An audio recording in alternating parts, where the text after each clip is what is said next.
So nice to meet you. It's very pleased to have you here. Could you please give me a brief introduction about the Pawz for Thought? Pawz for Thought was formed in 2003 as a response to a need for a rescue in Sunderland at that time. We did dogs and cats primarily.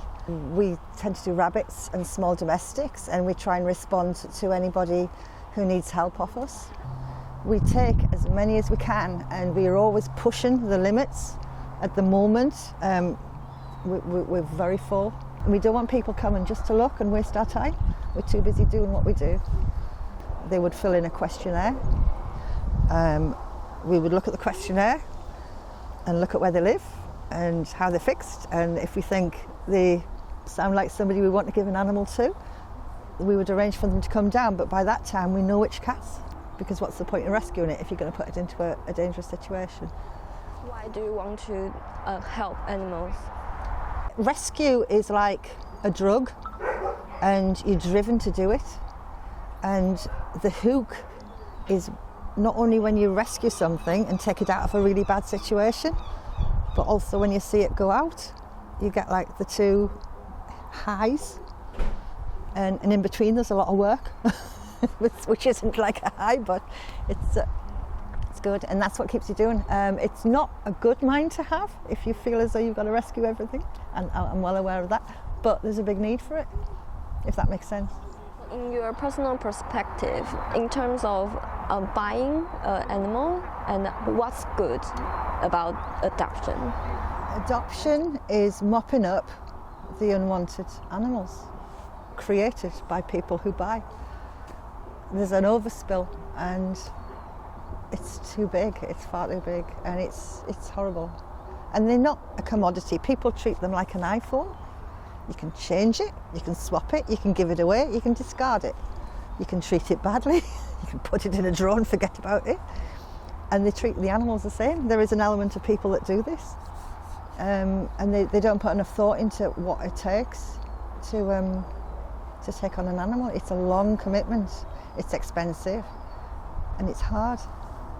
And it should be for life.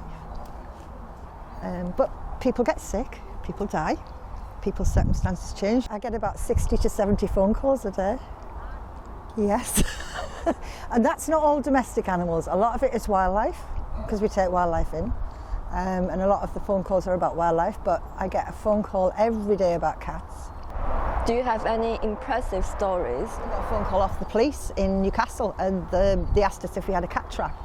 And we said yes, what for? And they wanted to trap a cat in a man's house because the cat was attacking the man and clawing around his head really badly.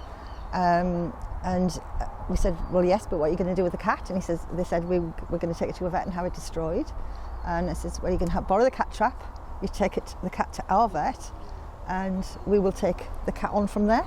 So we had him neutered, we brought him home. Turns out the man had an unneutered queen in a bedroom, locked behind a door, which is what was causing the behaviour of the tomcat.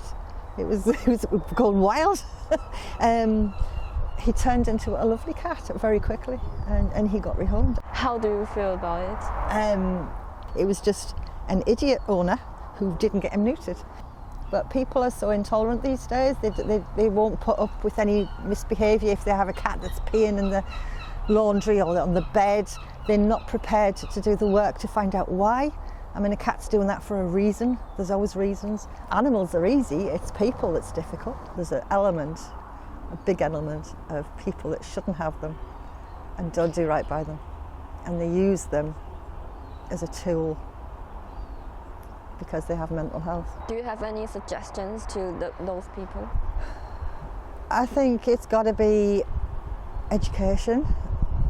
You've got to go, it's the only answer, isn't it? You've got to go back right down to the education through the school.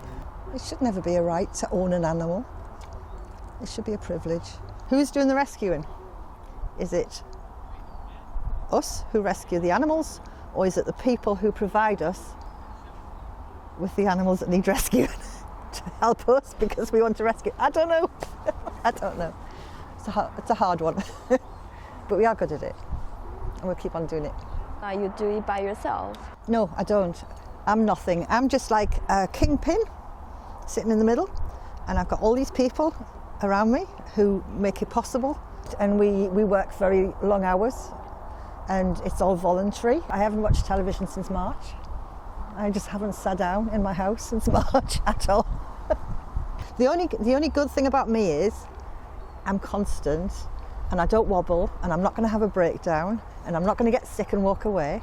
I just stay, and I've done it for 2 decades now, and I'll do it for another decade until I lose my marbles and end up slavering in a chair. What's your next move?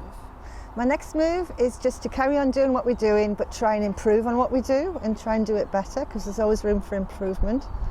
I'd like to find out more about wild animals and sickness, and see if we can just up the game a bit and become better at what we do. We're quite good, very great, but there's always room for improvement. Thank you very much.